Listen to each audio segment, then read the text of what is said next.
manslaughter.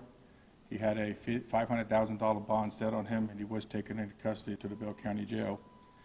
Pursuant to the local government code, Section 143.056, Officer DeCruz will remain on paid leave until he is indicted. At that point, when he's indicted, he will go on unpaid leave. Officer DeCruz, as I said, was taken into custody earlier today. Due to the pending prosecution of this case, we're not going to be able to talk about the criminal investigation. Our agency has not received the final report from the Texas Rangers on their investigation, but we are continuing with our administrative investigation. The internal investigation was started on December 4th. That investigation involves us reviewing the officer's conduct as it relates to policy violations and violations of the civil service rules and procedures. We are almost to the end of that investigation, and I'm anticipating by the end of February just have that investigation concluded with an outcome to that. In addition to the administrative investigation, we're also going to do an after-action review. This is common practice for critical incidents, and this would be considered a critical incident. And with that, we will look at how we performed as an agency during the incident, after the incident, and look to see where we need to improve our training, safety, and service to the community. I want to thank the Texas Rangers for the work that they put into this investigation. I want to give my sincerest condolences and regrets to the Dean family. This has been a difficult time for them, and we understand that, and I appreciate their patience with this investigation, as well as I appreciate the patience and the support for the community that they have given to the Dean family and to the department. These investigations are sometimes timely, and it is important to have a timely investigations, but it's also important to make sure that we have a thorough and accurate investigation that's based on the facts and evidence that is obtained during the investigation.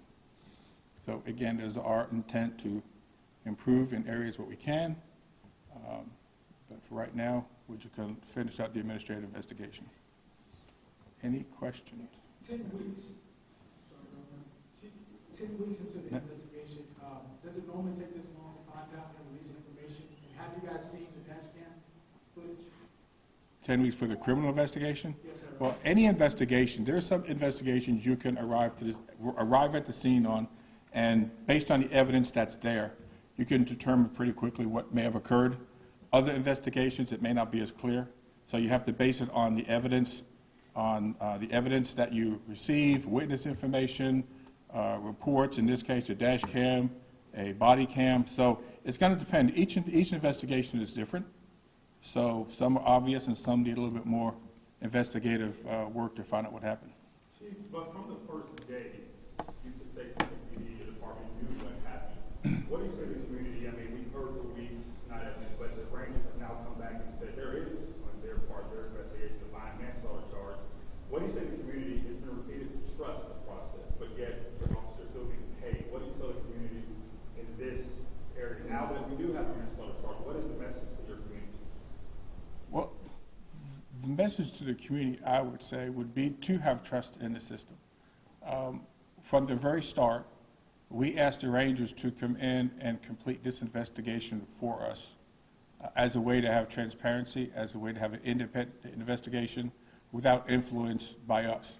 And in my first conversation I had with Mrs. Dean, and in my follow-up meeting with her, I assured her that it was the department's goal to have a fair and independent investigation free from any influence by this organization.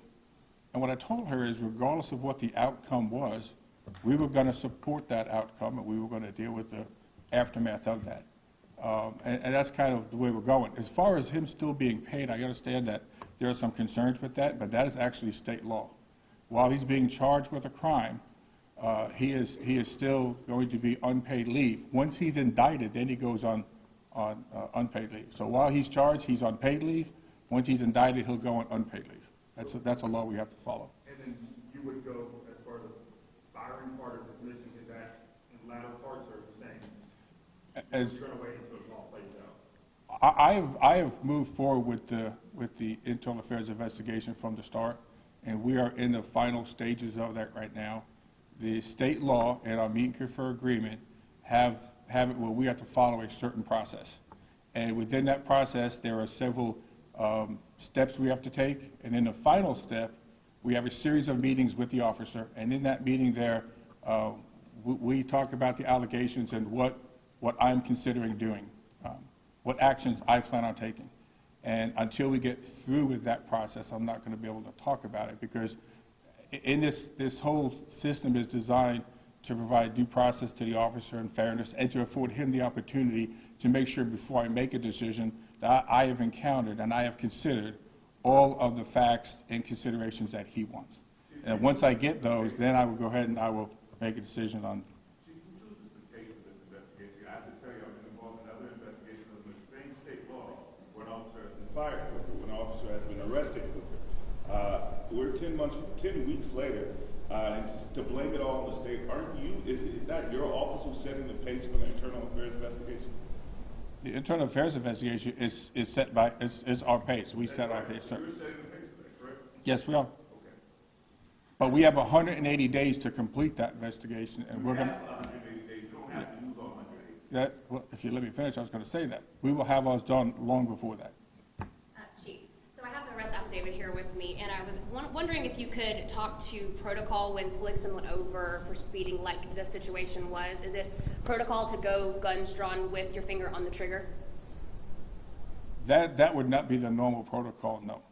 But I'm not going to be able to talk about the circumstances of what happened in this entire incident. Okay, so you also can't speak to the fact that in the custodial death report, altercation was listed? Yes. Where was the altercation in this situation? At the time that report was created, and it was December 30th of 2019, prior to us submitting that, we checked with the ranger investigating this, because again, this is their investigation, but it's our responsibility to complete that report. We checked with him and said, this is what we are putting in the narrative. Do you agree with that? And at that time, again, this early investigation, he said yes. So we went with that. So we were going with part of his guidance also. Now, in the same reports, it said that the information could be changed at a later date, that what you had at the time was what the reports were based on. Do you foresee those reports changing now that we have the affidavit? Once we get the actual findings of the investigation, to include the affidavit, but there's going to be more details that are not in there. Once we get all of the facts, I do anticipate that report being amended.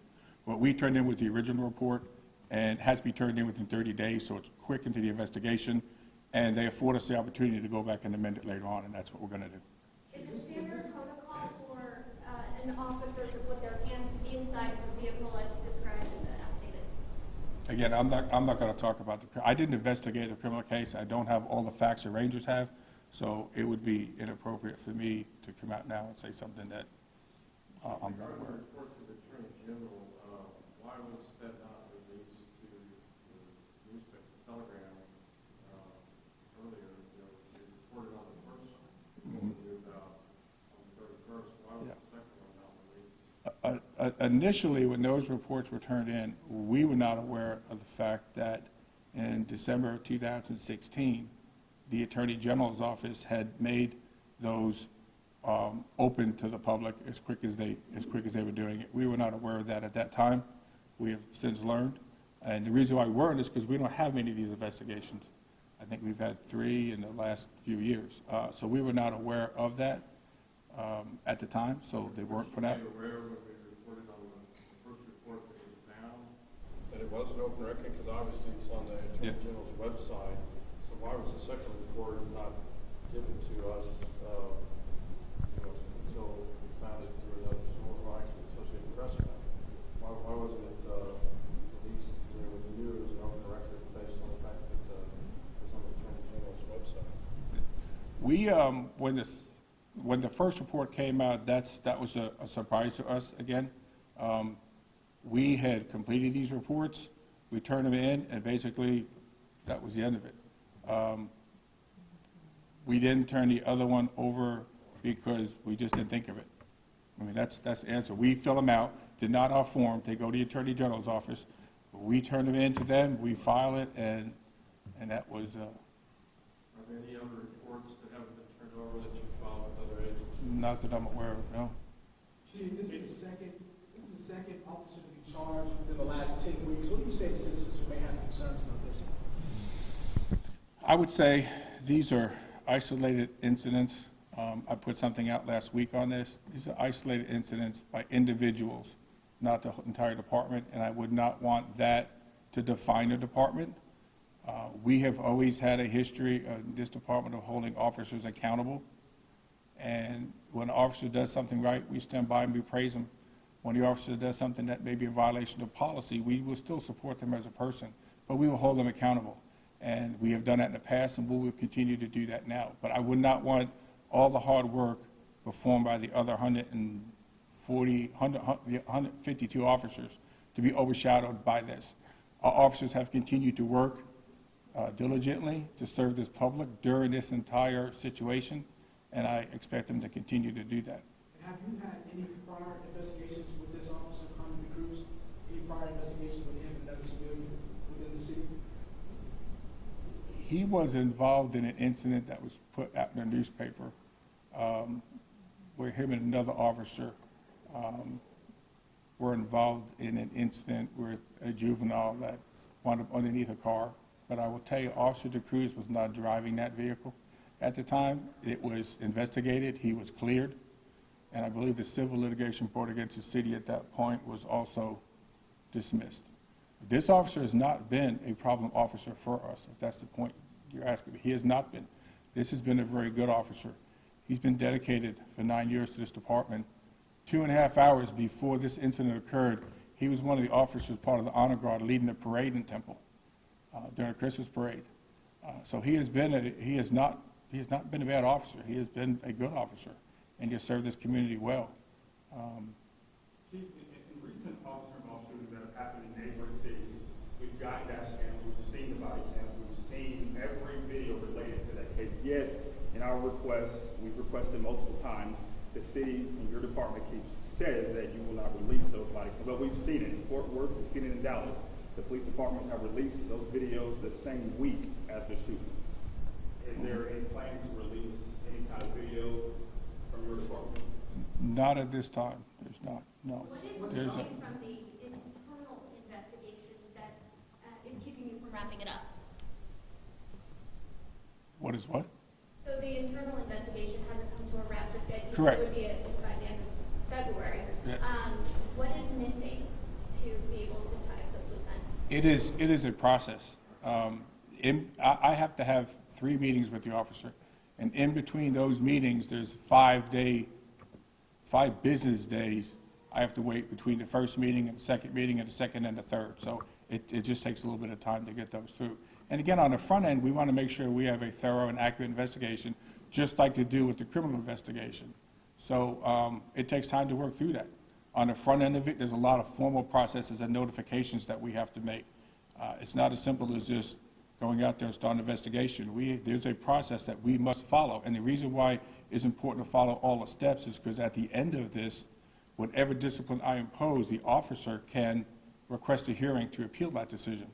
So it is important that we make sure we cover all of our bases on the front end and we do an accurate job on it with the findings so that if it is appealed, we are successful during the appeal process. Is that step in the process why you didn't start the investigation immediately on the night of the 2nd or the 3rd? You still waited till the 4th? Is that some kind of reasoning in the process, or why did you wait until the 4th to start the internal investigation? In order to start the internal investigation, we have to have a complaint filed against, in Texas, when you investigate an officer, you have to have a complaint. In this particular case, it took us a little bit to review to see what we were looking at, what were the potential policy violations if there was any, and then we generate the complaint. So this occurred on the night of the 2nd, so on the 4th is when I cut the orders to start it, because I received a complaint from them. You did the complaint, or someone in the department? Somebody in the department, one of the deputy chiefs in charge of internal affairs. I had him look at it and asked him if he felt we needed an IA to order it, to send me the memo requesting me to order it, and he did, and then I ordered it on the 4th. So Deputy Chief looked at the video between December 2nd and 4th?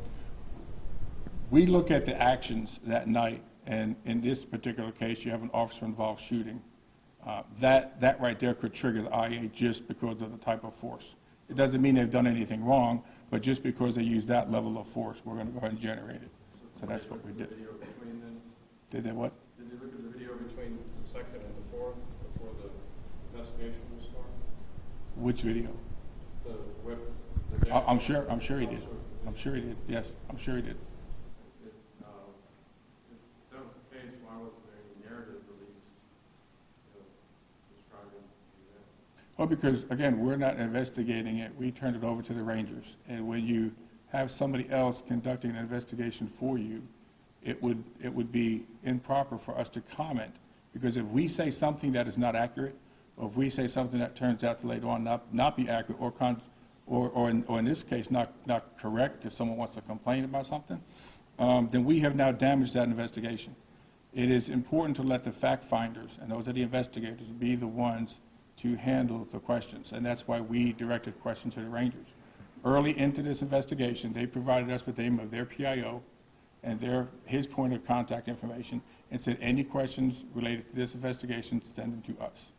So we do that to avoid, we don't say anything so we do avoid controversy or saying something that's incorrect, because we don't want to do that. Not saying anything also cause controversy? I think it can, but again, if we say something, we have a policy in our social media policy. We have a policy that says, while conducting an investigation, if we feel any information we put out could potentially be negative to not only the investigation, but to the prosecution, we will not put it out. Now, that's excluding Freedom of Information Act. This is just information about the investigation. So in addition to the investigation, if we put something out that turns out to be inaccurate, during the prosecution phase of this case, that could be brought up. And it'd be one more thing that could maybe cause reasonable doubt we don't want to do. So for us to answer questions, we would refer those to the investigators. If we were investigating this case ourselves, we would not put out information as we were investigating it unless it's a public safety concern or a situation where we're needing information to identify somebody. But even on our own investigations, we do not provide information as we go. And in this particular case, it was very important that when we're done, that when this investigation was done and completed, that we had accurate information based on the facts and the evidence. And that's what we did. So, Chief, you talked about Dick Cruz and that he's been a good officer.